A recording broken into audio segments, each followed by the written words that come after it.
Good evening and welcome to episode 303 of the Gersnet Podcast. I'm John McCallum, I'm your host tonight. Gersnet, of course, is the independent Rangers podcast made by fans for fans, where the content is free. It's not just a podcast we have at Gersnet. There are forums, articles, social media. There's a great history archive. And remember, if you are watching the pod for the first time, we would encourage you to subscribe, share on social media, tell people whom you think might like it to come and join us. On tonight's show, we'll discuss today's match. We'll dig a bit deeper on people like Sima, Cantwell, Tavernier and McCausland. We'll look into the rumours of players being told they can leave. And we'll discuss, hopefully, our new head of performance and director of football recruitment. And if we've time, we'll have a quick look ahead to Wednesday's game, at Hearts. Before we do that, can I just thank Forrest Precision Engineering, without whose support this would all be much harder.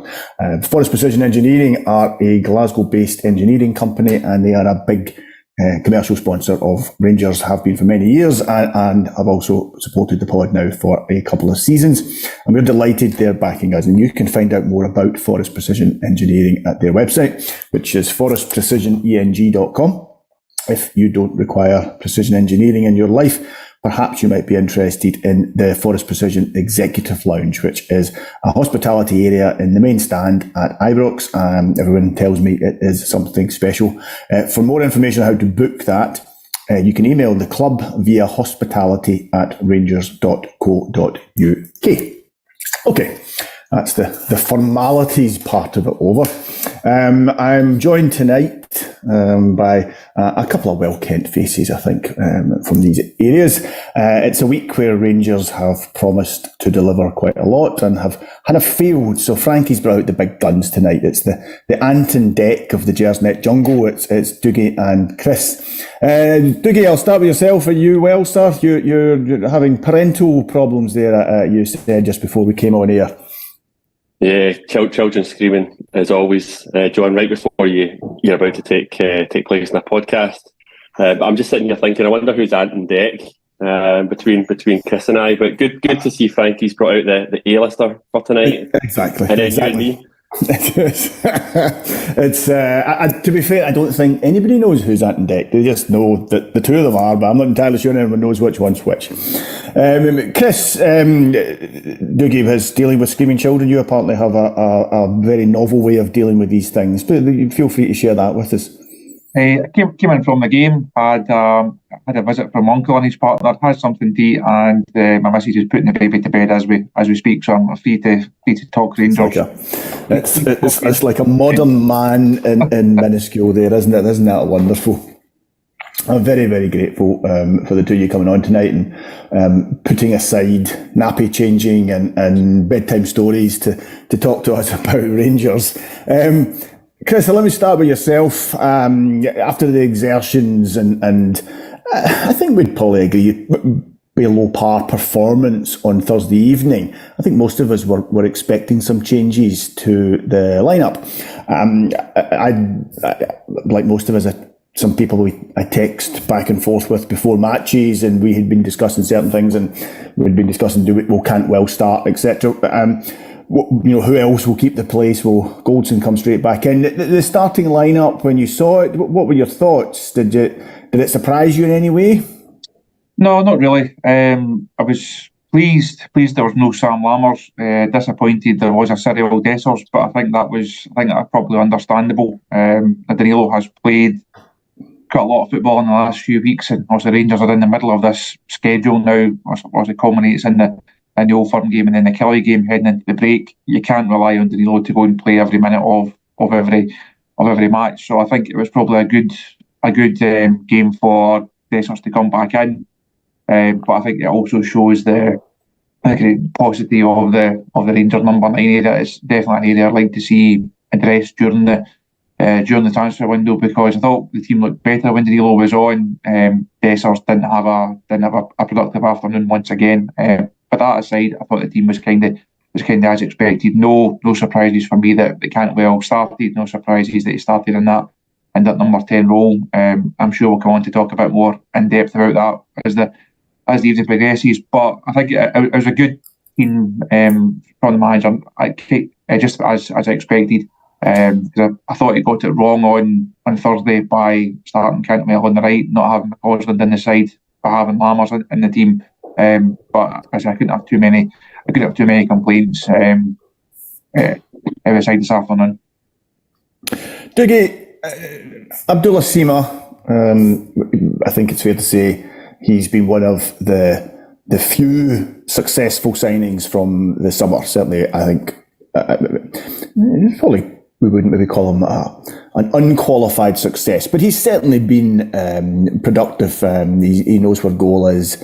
And in the last couple of months, he's definitely found some form and looked like the player that was perhaps hoped.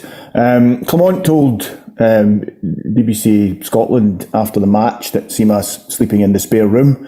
I imagine you're no stranger to being told to sleep in the spare room. Dougie, what did you make of Sima's performance today? What did you think? John, I really like Sima. I think he is the type of player that we've been looking for a number of years. Somebody who can play in that wide area, who's capable of scoring goals. And what was interesting today about Sima is, I get in a wee bit early to the ground today, and I was just sitting watching the warm-up and the shooting practice, and Dessers could not hit the target in the warm-up at all. But the most composed finisher in that warm-up was actually Abdallah Sima. And I think that showed with the way he took his 2 goals. I think he took them both very well. But it's not just the goals. I listened to Clement's post-match press conference before joining there, and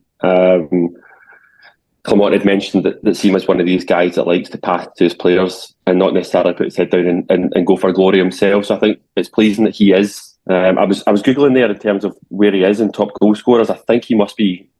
he's number 1 now. It says 10. I think he's on 11 for the season now. But that's him now, our top goal scorer from left wing. And that's what we need from these players in the front line is guys chipping in with goals. But as Clement said, good that he was a bit more selfish in front of goal. What I really like about him is he's big, he's strong, he's pacey. He chases a lot of dead balls down as well. You can put the ball in behind and you'll always chase them in. I think he gives us a lot in that front line, but nothing more so than his goals. Big fan. I seen somebody saying on Twitter after the game that it was criminal that we've brought him in on loan without an option to buy. And whilst we all want to be able to sign these guys permanently when they impress at Rangers, there's some players that the option to buy is just not there because they're out with our range. I can't remember the figure that Brighton paid, but I think it was about 15 million that Brighton paid Slavia Prague for Sima. He was a big signing when they signed him. He's out of our price range.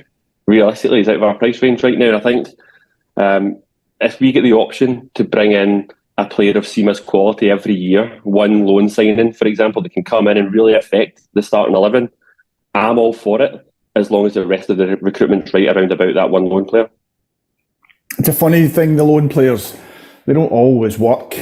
Ryan Kent, of course, came in on loan and the loan was made permanent and I think overall it was probably a positive sign. I know some folk are maybe disagree with that, but Sima has, as I said at the start, I think Sima has been a successful signing. He's certainly the one front player that's come in and Danilo's looked more like the kind of player we hoped he would be the last few weeks, but he's not exactly prolific. Whereas Sima has, from a wide role, has brought goals to the team, and he brings more than that. His work rate's fantastic. Chris, Cantwell on Thursday, getting hooked after half an hour is never a great move. It's not a great look for any professional player. He couldn't have been happy about that. The manager was clearly unhappy with his performance on Thursday. You don't hook someone after half an hour if at that stage in the match at 1-0, you're not hooking somebody at that point. That's he must have known what that would have looked like. He must have known and decided it was well worth that. Today, Cantwell was in a new position. I actually didn't think Cantwell would start today. I thought he'd be on the bench today, but he's not only did he start, but he started in what I think we all think is his best position. in a more central role. He started there. What does that tell us? Is that good man management and good player attitude that, he must have been pissed off on Thursday night. But, he got his head down, he must have worked, he must have, changed Clement's mind. Is that good player management? Is it good player attitude? Or is it the opposite? Has Cantwell been badly managed? I heard a funny thing earlier today or yesterday. There was an interview with Duncan Ferguson. I don't know if any of you caught it on, I think, Sky. And I don't think Duncan Ferguson's going to become a great football manager. But it was an interesting chat with him, and he spoke about the managers that he'd played under and how the players.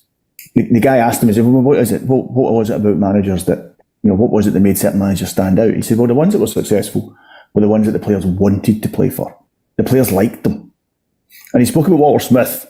And he said, when Walter Smith came to Everton, he said to Duncan Ferguson, you're going to be the captain. He said, whilst you're here, whilst I'm the manager here, I won't fine you.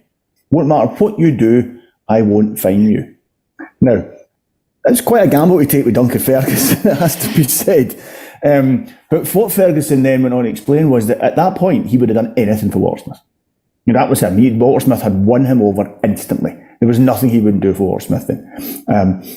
And that man management, I don't know Cantwell, obviously. I don't know him personally. I don't know his attitude. I don't know what he's like. He comes across as a pretty confident guy. Clement must have understood how Cantwell would react to being taken off. He's been fairly hard on Cantwell, I think. You got the impression that he's not, they're maybe not each other's biggest fans just now. But he's clearly one of our most creative players. Is he getting the best out of him? What's your feeling on that relationship? I think overall the manager has actually handled it quite well, because I think he was very, very pointed when he was asked about it, obviously in various interviews post-match on Thursday. He was very keen to stress that it was an issue with that game. It was an issue due to what he was doing on Thursday night, not a kind of longer term thing of, well, it's been a tipping point. He's not been following instructions for 3-4 games now, and I've finally had enough, therefore I had to take him off and I had to embarrass him. I think he made a real play of it just wasn't right on the night and I had to change it, and also the change then worked because McCausland comes in, scores the goal, does very well, and the team's a very different outfit after that. And again, post-match today, he said, I've had this chat, we both discussed what went wrong on Thursday night, and he was keen to frame it as an issue of that night rather than anything that could potentially be blown out of proportion or anything that potentially lingers. So Rangers then, when the manager then speaks ahead of the Hearts game, it's not really an issue anymore. If Cantwell plays on Wednesday, it's not really an issue anymore. So I think he's done quite well to put a lid on something that could easily have not exploded, but it could have gone into a bigger drama of new manager against one of the better players in the side, one of the more high-profile players within not just Rangers but within Scottish football. Cantwell, I do have a degree of sympathy because he hasn't been playing obviously in his natural position, has to do a job on his right hand side. But the flip side of that, if you're asked to do a job and you don't do it properly, there has to be repercussions of it. Just because you've shown in an Old Firm game 6 months ago that you've got a bit of talent and you can score goals, doesn't mean to say you then get a free rein and you don't have to do the job the manager's asking for you. So Thursday night, I could see both sides of it. It was interesting. There's a real split, I think, on the online side of it of, well, Cantwell's in the wrong, the manager's quite right, or the manager's in the wrong, Cantwell's quite right. It was interesting to see how that played out. I found myself almost in the middle. I don't usually sit on the fence, but I found myself almost in the middle on that one because I could see both sides of it. But I think both parties have actually come out of it quite well. The manager looked strong because he was decisive and he made a change that helped Rangers on the night. He's handled it well afterwards, and Cantwell then gets credit for reacting in the right way, getting his chance today. I thought first half he was okay, didn't really have that big influence on the game.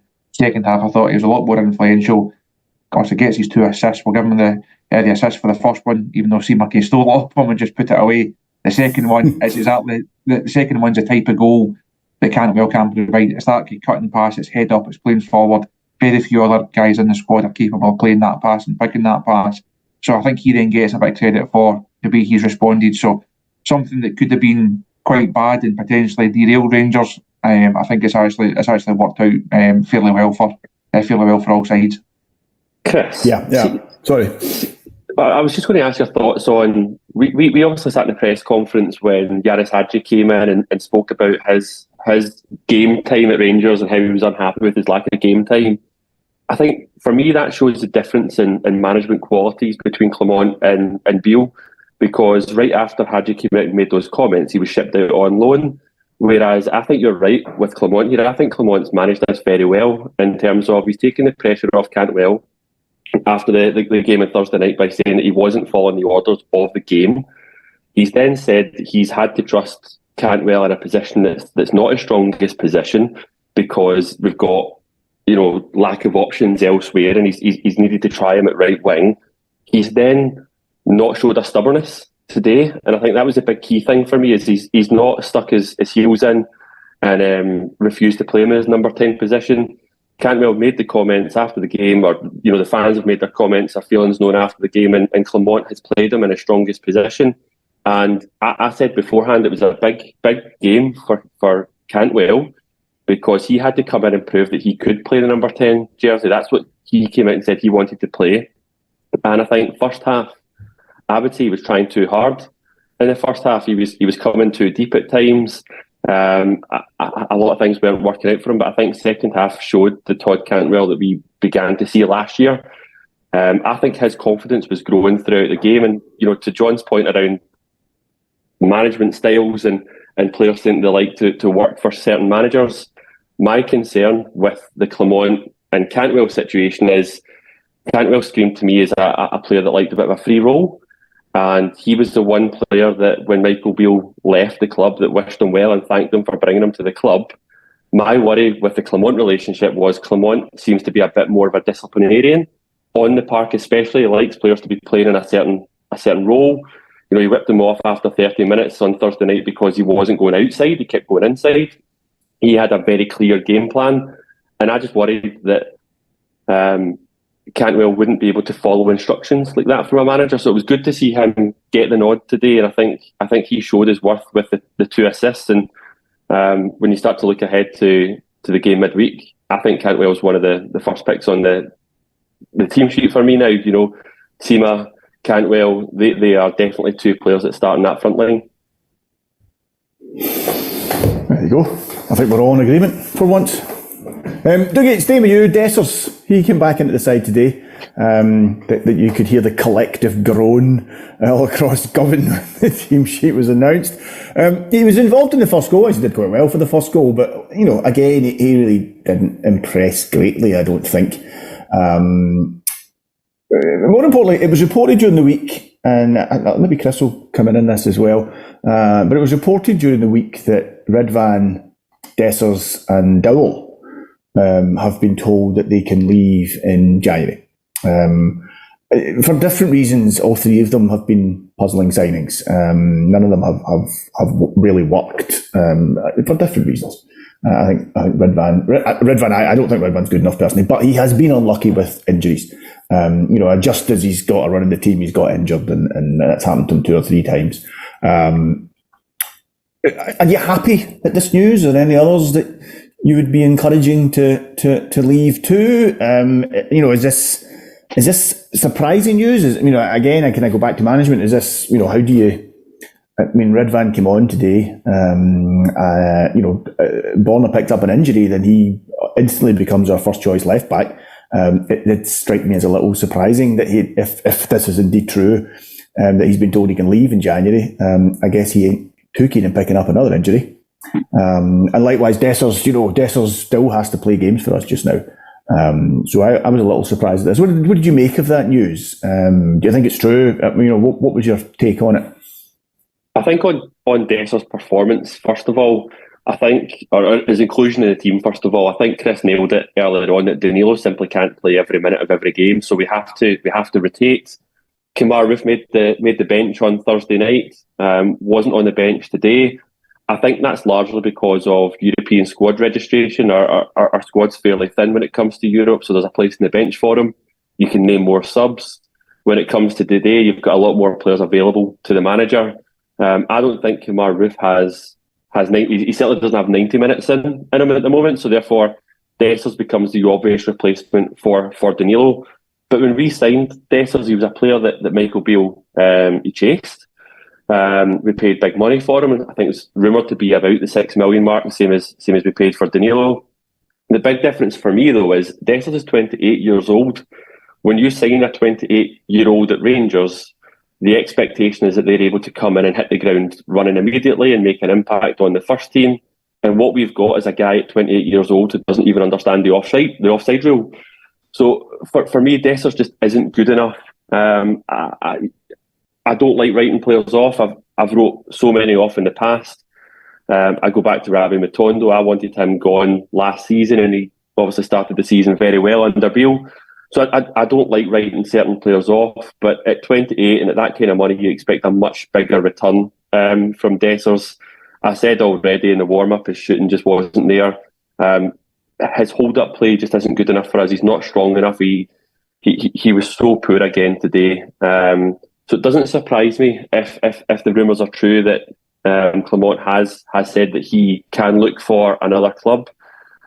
But given what I've just said around Roofe not being capable of playing 90 minutes, if we do sell Dessers, or if it's true that we're selling Dessers, we must be looking at a replacement, because we can't move him on and not bring somebody else in January. So I think that would only happen if there's a replacement lined up to come in for Dessers. On Yilmaz, we've got a real issue at left back. We've got Borna Barisic out of contract in the summer. As a number of first team players are, be interested to see what happens on the contract situation with Borna. Personally, I think his time is up, and I think we should be looking for a first choice left back. I do not believe that Yilmaz is capable of being our first choice left back. When you pay £5 million, a rumoured £5 million for a player at Rangers, he needs to be hitting that first 11 and making a big impact. I imagine Yilmaz isn't happy that he's not playing as well, given that he's came to a foreign country on that kind of price tag. So again, it makes sense that he would be looking for an escape or potentially moved on. But like Dessers, and like I said before about Dessers and centre forward, we need two left backs at the club. So if we are going to move Borna Barisic on and you do move Yilmaz on, you absolutely need to sign a first choice left back, and you need to make sure it's right, because it needs to be someone capable of hitting the ground running. One player that I'm interested to see if he gets any game time between now and the end of the season is young Robbie Fraser, who I believe is a B team captain. Similar age to Ross McCausland. He's out of contract in the summer, so it'll be interesting to see if Clement gives him any game time, assuming that Borna and Yilmaz do leave, to see if he's capable of filling a squad place next season. Then you've got Kieran Dowell. You know, I had my concerns about Kieran Dowell when we signed him in the summer, largely because of his fitness. He was a player that did have his injury history problems at previous clubs. So I was surprised that we went for him, because probably wasn't surprised, because we've got a great history of signing players that have got a terrible track record on the treatment table. But I'm not sure what his favourite or his most natural position is. I think it's a number 10, and I just think we're so imbalanced in that number 10 position. We've also loaned Lowry and Hadji out. We have Cantwell, Lawrence, who was playing at number 8 and out of position today, and the manager praised. And you've got Lammers, and obviously you've got Dowell there. We've not seen him feature in the number 8 position as much. But what I found quite interesting in the warm-up today is that Dowell was actually doing the warm-up. He was involved in the warm-up during the game today, and then he sat in the director's box. So I'm not quite sure whether he's fit enough to play. He's certainly fit enough to be in training. So it'll be interesting to see if he does get any game time at some point between now and we had the update post-match about Raskin. His recovery isn't going as planned at the moment. So there's an absolute need right now to be playing players in that number 8 position. So a bit surprising that if Dowell is remotely fit, he's not involved. But again, not surprised if the manager's looking to move him on, because he's somebody that's not really been available for us. And Clement seems to be a man that likes players that can play 90 minutes. I think he's very strong on fitness and conditioning. So again, not surprised by the 3 names. Probably the biggest surprise for me, John, is it's only 3 names. I think if you go through that squad right now, you look at our track record of transfers in recent years, they've been appalling. It's been referenced as one of the pillars that's really letting the club down at the moment, and I think that's so true. And I think that's why we've brought in a director of football recruitment, is we need to improve in that space and start to bring in the right players for this football club. Chris, talking about recruitment that has worked, Tavernier got forward a bit more today, and I thought he had an okay game today actually, but he's still not his buccaneering old self, as we would say, and I do think we miss Tavernier when he's not. A fit and firing Tavernier brings something to our team. That drive from fullback, his ability to create, to assist, and also to score. I think is something we've maybe taken a little bit for granted. Do you think Clement's style and tactics suit Tav? Do you think he's being told to play a bit deeper? And perhaps just to hold the line a little bit more, let the players in front of him and do a bit more of the attacking, or is it simply old father time catching up with him? Is he just naturally slowing down? But either way, I don't think he's the player he was of a couple of seasons ago. No, I don't think he is, but that's like a natural decline, evolution that you see, obviously with all players, as you mentioned, John. Of time waits for no man, unfortunately, and while Tav's certainly not over the hill and heading down the other side yet, it's only natural that it is going to become a factor.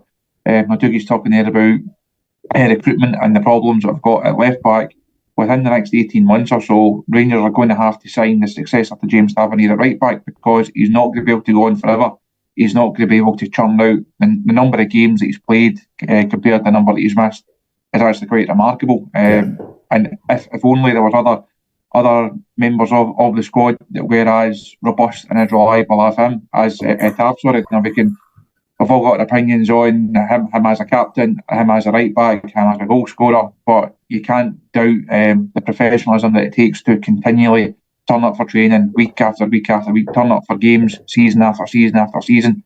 His record in that regard is almost as impressive as his goal scoring record. At some point, that's not going to be the case, and Rangers will have to find a replacement for him. It's not going to be easy, also, because what he brings to the side, the influence he's got on the team as captain. I think that in terms of his role, it probably has changed a wee bit from Beale to Clement. Obviously, the manager now playing with more natural width in the final third. There's then less of a requirement on the fullbacks today. It actually provide that. If you've got Sima on one side and you've got a McCausland or a Matondo on the other side, there's natural width and pace and attacking threat there. So certain situations, it's nice to see the fullbacks obviously getting up and overlapping, because on both sides they've obviously both got qualities in the final third. Other situations, it's maybe best for both of them or one of them certainly just to hang fire a wee bit and not go as gung ho. So I think we've maybe seen that evolution between the two managers. I think overall, since Clement has come in, I think he's not been outstanding. He's certainly not been the worst performer in the team over the course of the season. I think that then speaks to just his general level. It's very, very rare you see Tav dipping down to like 4 out of 10 stuff. He's generally very, very steady. I say in terms of that robustness being there, he'll be at Tynecastle on Wednesday. He'll be at the Dundee game next week. He'll be in Seville after that. Having someone like that, not just as captain, having someone like that in the team is hugely important, because Rangers over the last couple of seasons, they could really do with more guys who you can just hang your hat on to turn up and put in a performance. Yeah, that's a very good point. As I said, I think it's just we just take it for granted. I think Tavernier's full worth to the club will not be felt until he's actually left the club, until he's no longer playing for us. Dougie, I think Seaman and Cantwell will probably take most of the plaudits from the match, but I actually thought Ross McCausland was my man in the match, certainly. I thought he was direct. I thought his link-up play was very, very good, and I thought he basically posed a threat every time he got on the ball. He's just committed himself to the club long-term, just signed a new contract, and I guess we've already spoken in previous pods about his chances of making it at Rangers and etc. But I really what I wanted to question with yourself was the fact that he's 20 years old. He's 21 in May, and he's not a young player. He is a young player. He's an inexperienced player, but he's not really a young player anymore. When you see what he can do, when you see the performances he's put in and the options he gives you, I mean, he's not a game winner. He's still, his form might fall away. He's quite slight, and I do think, as teams get to know him, he's going to start suffering from some of the more robust aspects of Scottish football, and we'll just have to see how he deals with all that. But he's been overlooked by Van Bronckhorst and by Beale before now, and both were managers who, towards the end, were desperate for a creative spark, and he's clearly a player in the reserves that has one. You mentioned earlier Robbie Fraser, and I've seen Robbie Fraser play a couple of times for the B team, and the first time I saw him, I thought he looked pretty good. The second time I saw him, I thought, I don't know. I don't know if you're going to make that step up. And the fact that he isn't around the first team just now suggests that perhaps he isn't going to make it. But you do wonder why we continually do overlook, particularly in forward areas, why we are continuing to overlook the youth players in there, Dougie. On performance, John, I think what was good about Ross McCausland today was he's just a round peg in a round hole. None of the shoehorning players into a position that's not their natural position. You play a right winger at right wing and you get a player that suits that style of football. Clement said after Thursday's game he wanted Cantwell to be going on the outside. That's not Cantwell's natural game. It is Ross McCausland's natural game. But that's the bit that's really impressed me the most about him since he's came into this team. His willingness to take ownership of the ball. He's not afraid to beat a man. He's not a boy shying from confidence, and I think you can see that with the players around about him as well. A lot of times when young players come in, the first team players and the established first team players often overlook giving them the ball. At times, you've seen it again today. Guys like Tav always looking for McCausland because they trust him. And they know he's not going to give the ball away cheaply. And that's a real big compliment for a young player. But I'm a bit like you. You've got to question why young players don't break through when they come in and they have the talent that McCausland has. There's a lot of development for Ross McCausland. He's obviously getting on. He's got his...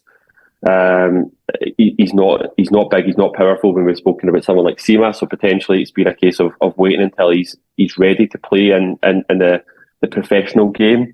I think tactics is a big part of it as well, in terms of Gio and Beale didn't favour wingers. They didn't like out and out wingers. I think he's probably perfectly suited to the current manager that's in play. I think that's a big factor, but you can't always use that as an excuse, because we've got an abundance of good young players around the academy that have not been given their chances.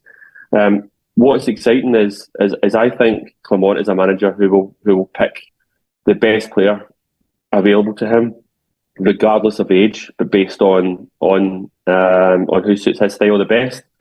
What was surprising for me was there wasn't more young players involved in the squad today. With Tom Lawrence playing out of position, I think he done well at number 8, but he's not a natural number 8. I thought Cifuentes was terrible on Thursday. I didn't want to see him anywhere near the team today. And with that, I expected us to potentially have a Cole McKinnon, a Bailey Rice, or even a Leon King, who's been playing defensive mid for the B team. And it was a surprise to me that none of those players were on the bench. So it'll be interesting to see if Clement is just playing McCausland because he was around the first team. Stephen Davis gave him his debut. He was there. We're really short at right wing, or whether he is a manager that's really going to play the young players, because we've got a few. We've seen Zach Lovelace really burst onto the scene before Michael Beale got the sack, and it was unfortunate he picked up an injury, because he would probably be the one getting the nod in that position right now. But I think Ross McCausland maybe wouldn't have been given that opportunity if Zach Lovelace was fit. I think Lovelace was ahead of him in the pecking order, but damn, Ross McCausland's taken that opportunity and he's really grabbed it. And for me, that's what any player coming into the Rangers first team needs to do. You've spoken about Yilmaz battling with Borna for the jersey. Matondo's obviously on the bench just now. He's coming back from injury. Cifuentes was given his chance. It doesn't matter if you're a young player or you're a player that the club's invested big money in. When you get your chance, you need to take it. And well done to Ross McCausland, because he's taken it both at club and an international level. Yeah, no, I think he's pretty much established himself in that first team squad now. I don't think you're surprised to see his name there anymore. Does he start on Wednesday night though, John? When you go away to Tynecastle, for example, given his weaknesses of his game, for example, defensively, there's probably games that are more suited to Ross McCausland. Do you start him on Wednesday night when you're looking ahead to Hearts? Yeah, I do. I mean, we're going to talk about Hearts. So I won't get too far ahead of it, but yeah, I certainly would. I wouldn't have a problem starting McCausland at Tynecastle.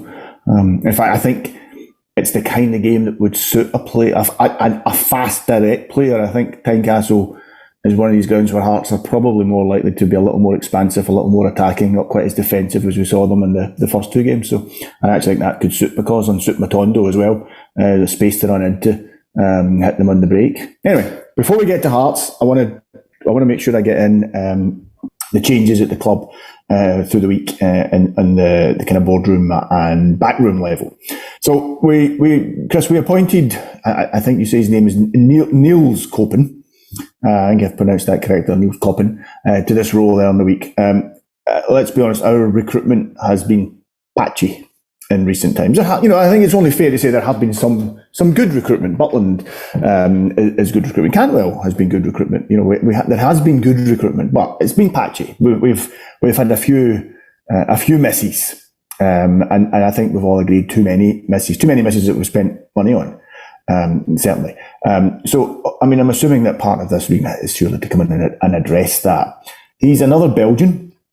So you're instantly thinking, well, will there be some kind of rapport with Clement? That said, Belgians are funny guys. Half of the country doesn't speak to the other half of the country. I don't know which part of Belgium he's from. I don't know what Belgian Clement's from. But anyway, you hope someone at boardroom level figured that one out before we brought him in. And I think more importantly about his nationality is the fact that, Belgium's a bigger country than Scotland, but it's not it's a similar sized footballing country to Scotland, and it has punched well above its weight in terms of producing footballers in recent time.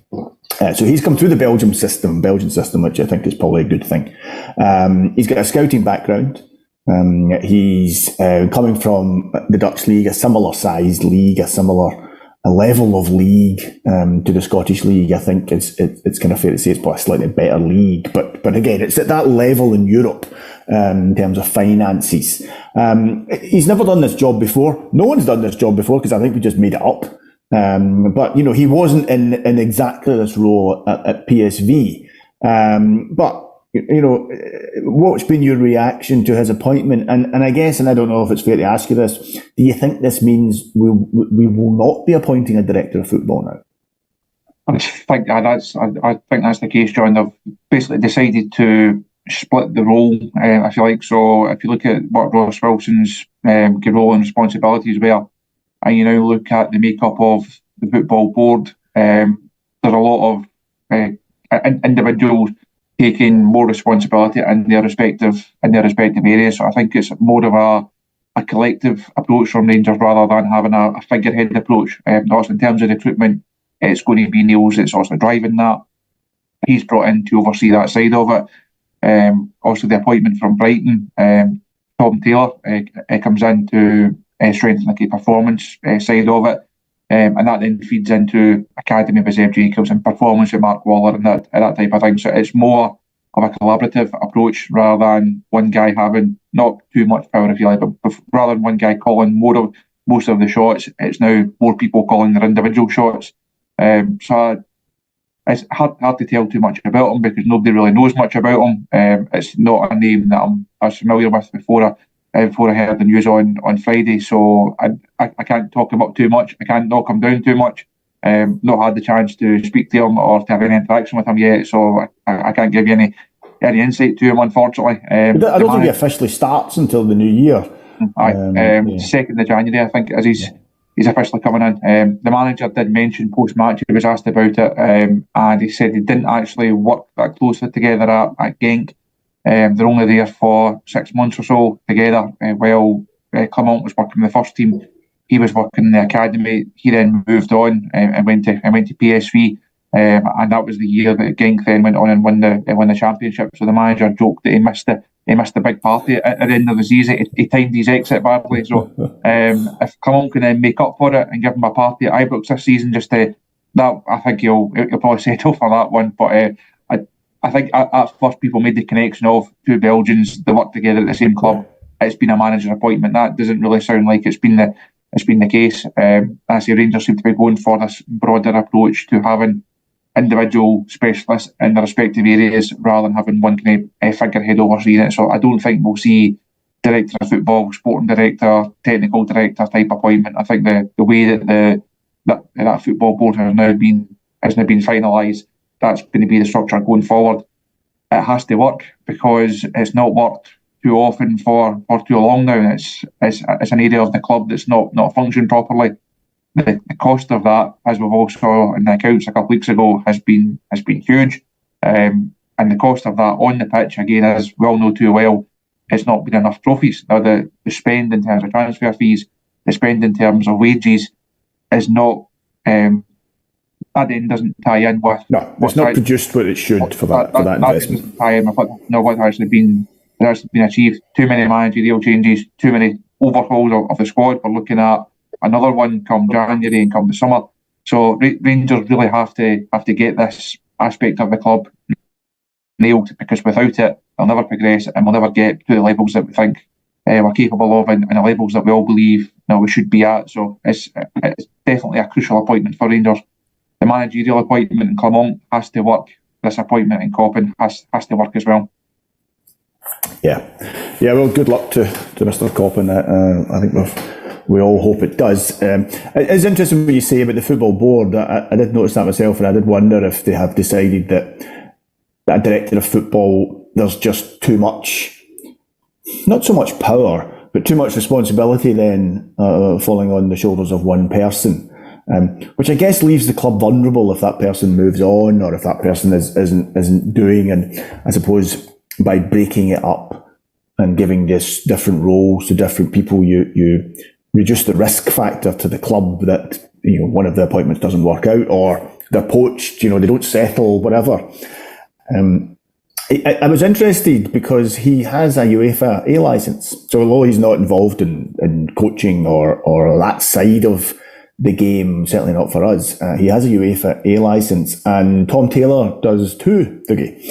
And he's been brought in as our head of performance. Now, I'm not going to pretend to know a great deal about Tom Taylor, because I really don't. But a quick look at his CV, he's been doing similar roles and getting promoted and getting promoted over a kind of 10-year period. He had a couple of years at Hearts.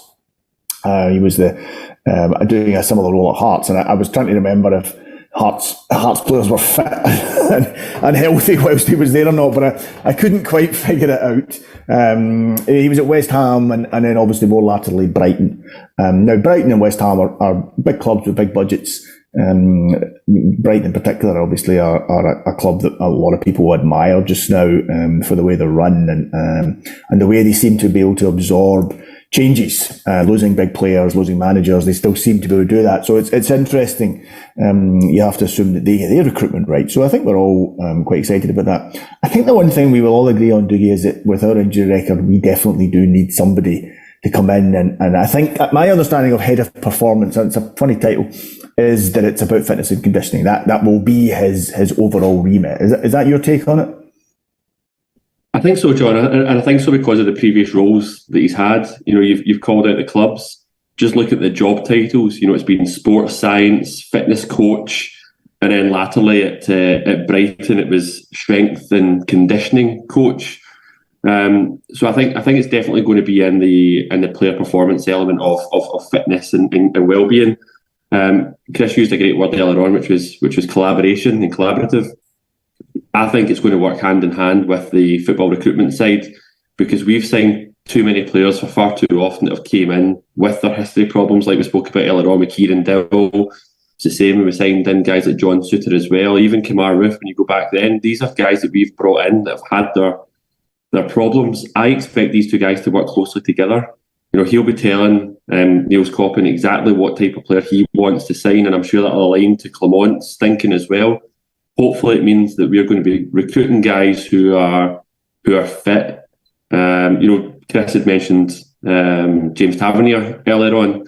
That's the kind of player that we need to be signing, guys that are. James Tavernier is a very, very fit player, but he's a player that's always available. I remember going to a Steven Gerrard Q&A when Steven Gerrard first took over as manager of the club, and he was questioned on his appointment of James Tavernier as captain, and he mentioned that Tav just does not miss training sessions. And I think that's what we need to have more of. We need to have more guys like Tav, like Goldson, are just ever present. They're available every single game. And hopefully if we get the football recruitment side of things, we are bringing in guys that have got that in their locker. And then Tom Taylor's job is to get the best out of their fitness. And if we can get that right, then it's only going to benefit us on the pitch. Yeah, it's good to see the club doing it. They've been intimating for a while that announcement was coming, so it's good to see that when that is delivered. I think we're all agreed that they sound like interesting appointments. Time will tell, and hope they can rise to this job, because it's a big jump from where they've been and what they've been doing to being on the Rangers board or sitting on the Rangers football board. It's a big jump. So, yep, good luck to two of them. Okay, quickly, in the last 5 minutes or so, we've got looking ahead to Wednesday, Chris. Hearts are in decent form. I read earlier that they have won their last 4 games, and that's the first time in 5 years that Hearts have gone on a 4-match winning streak, which is quite remarkable, actually. I was actually quite surprised to read that. So they're in decent form. We've played them twice in the last 5 weeks, and Scottish football throws up these strange anomalies where you get to play the same team 3 times in 6 weeks. So we've played them twice. We've beaten them both times. Once at Ibrox, once at Hampden. Tynecastle, though, is different. Tynecastle can be an inhospitable place at the best of times. It's when I actually quite like Tynecastle. It's one of these grounds where it does feel like the crowd is on top of you, and if the Hearts crowd get going, they make more noise than their actual number should make, if that makes any sense. They sound like there's double the amount there, I think, at times. It's going to be a cold December evening. We'll need to work hard for our points. So this has the potential to be a banana skin. How do you see it going? What's your thoughts going into this game, having seen us our last 3 games? I think the flip side to that, John, is it's got the potential to be a defining night for Rangers. If you can go to Tynecastle and you can produce a good performance, you can get a good win, it then becomes one of these markers. It becomes like a signal of intention. It becomes this squad have got the quality, this squad have got the character. It can really be a force for good. That's a glass half full view on life, Chris. I am not used to this type of positivity. Trying my best. I wrote a piece for our website after the Aberdeen game on Sunday. So everybody frames Pittodrie as was a difficult place to go and win the battle, win the war type stuff. And my point basically was Rangers are a better football team than Aberdeen. Go there, play your football, win the game, and take all of that out it. I think Tynecastle, Easter Road fall into a similar category. People speak in similar ways about Libby's difficult because of the pitch, or St Johnstone on a Sunday afternoon at 12 o'clock is difficult because of this. And you're almost like making excuses for the slip up and preparing yourself for it. Rangers with good manager, big budget, a squad who we've all got doubts over certain aspects of it, but compared to the rest of the league outside Celtic, far better than anything else in the country. If Rangers turn up and they play at the right tempo, to play with the right tactics, and they let their football come to the fore, there's no reason why they're not capable of going to Tynecastle and winning. Their recent record there is not bad at all. Yes, Hearts are on a bit of an upturn, but Rangers are a better team than Hearts. Rangers should be going to Tynecastle and winning the game. And if they have aspirations of going on and not just challenging for the title, but going and winning it, it's the type of occasion where you have to go and win them. You look at Celtic in recent years, it's that mark of champions type performance, mark of champions type result. They've got those big game wins at the big moments. Rangers haven't, and that's why we've not been as successful as we could and should have been. So I think there's a lot riding on it. I think we'll be able to tell quite a lot about the manager to an extent, but more about the squad individually and collectively. After what we see, what they can take back from Tynecastle on Wednesday. For all Hearts have won the last 4 games, they're not playing particularly well. And they're not playing attractive football. For all, Stephen Naismith was a beautiful player to watch when he was in full flow, but his teams have been, they've ground out results, but they won, I think yesterday it was an OG against Kilmarnock. It's not free flowing football. I wasn't terribly impressed with them. The game at Ibrox, when we beat them 2-1 with the 2 late goals, I thought Hearts were brutal to watch that game. I was actually quite surprised at how poor Hearts were in that game. They came to defend. It was like watching Motherwell in the 90s. They just came to defend and spoil, and I was surprised at the lack of ambition. And they didn't play that much better in the Cup semi-final. I thought they had very similar style. And I'm kind of hoping that at home, they'll be a little more expansive, a little more hopeful. Dougie,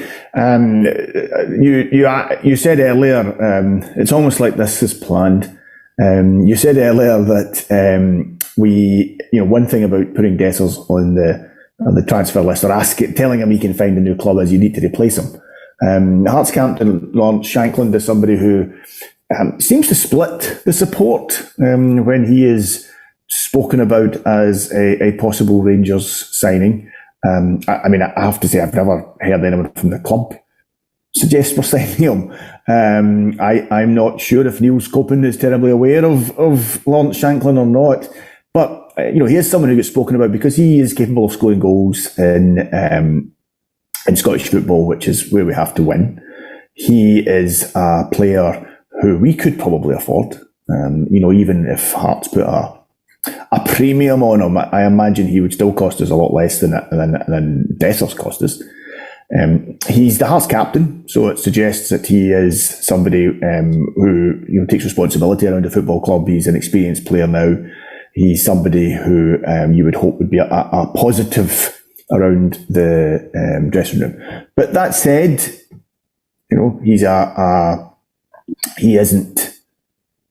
he's probably not as skillful, and he's probably not as young as a number of other forwards that I'm sure you could just mention off the top of your head that Rangers should be looking at in January. But Shankland, is that a player who's impressed you in the past? Is that a player that would you welcome a move for Shankland, or would you see that as a retrograde step? I do rate Lawrence Shankland. I think for all the reasons you mentioned there, I was just trying to Google quickly where he sits in the SPL top goal scorers. He's looks like he's 5th.